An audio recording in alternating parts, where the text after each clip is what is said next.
પ્રધાનમંત્રી નરેન્દ્ર મોદીની હાજરીમાં ભારત અને જોર્ડન વચ્ચે પરસ્પર સહયોગ વધારવા પર અપાયો ભાર. પીએમએ આતંકવાદ સામે જોર્ડનના રાજાની પ્રતિબદ્ધતાની કરી પ્રશંસા.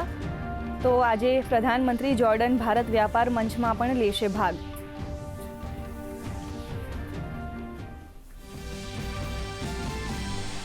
લોકસભામાં આજે રોજગાર અને વીમા સંબંધિત ખરડા રજૂ કરવાની તૈયારીમાં સરકાર. રાજ્યસભામાં થશે ચૂંટણી સુધારા પર ચર્ચા.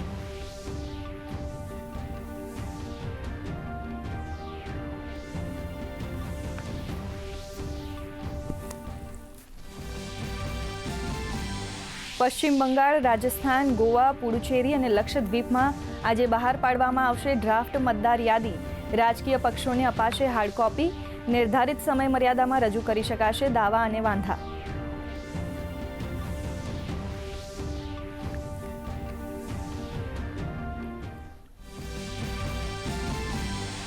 ગોવાના નાઇટ ક્લબ અગ્નિકાંડ બાબતે આરોપી લુથરા બ્રધર્સને ભારત લાવવાની પ્રક્રિયા અંતિમ ચરણમાં. થાઇલેન્ડમાં પ્રત્યર્પણ પ્રક્રિયા કરાઈ પૂર્ણ. આજે બપોરે દિલ્હી પહોંચી શકે છે લુથરા બ્રધર્સ.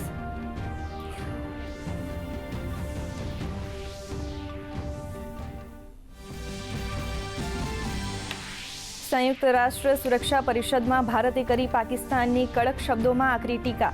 પાકિસ્તાનને ગણાવ્યું આતંકવાદનું ગ્લોબલ એપિસેન્ટર. પાકિસ્તાનને આતંકવાદ મુદ્દે યોગ્ય પગલાં લેવાની ભારતે કરી માંગ.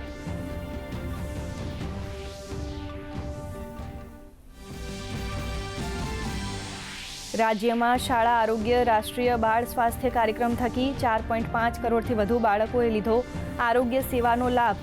છેલ્લા 3 વર્ષમાં બાળકોએ કિડની, કોક્લિયર ઇમ્પ્લાન્ટ, બોન મેરો અને લીવર ટ્રાન્સપ્લાન્ટ જેવી મોંઘી સારવાર મેળવી નિઃશુલ્ક. એસઆઈઆર ઝુંબેશના ગણતરીના તબક્કામાં ગુજરાતમાં અસરકારક કામગીરી. 5.8 કરોડ ફોર્મ પૈકી 10.69 લાખ વિસંગતતાઓની ચકાસણી પૂર્ણતાને આરે. રાજ્યના 26 જિલ્લાઓની એએસડી યાદીમાં શૂન્ય વિસંગતતાઓ.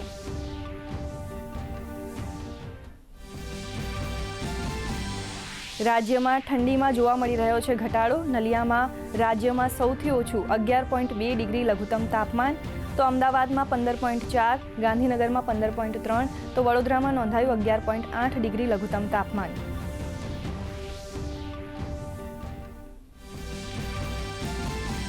સપ્તાહના બીજા કારોબારમાં શેર બજારમાં જોવા મળી રહ્યો છે ઘટાડો. સેન્સેક્સ 425 આંક અને નિફ્ટીમાં 125 આંકથી વધુનો જોવા મળી રહ્યો છે ઘટાડો. આઈટી, મેટલ, એનર્જી સેક્ટર્સમાં વેચવાલીનું દબાણ.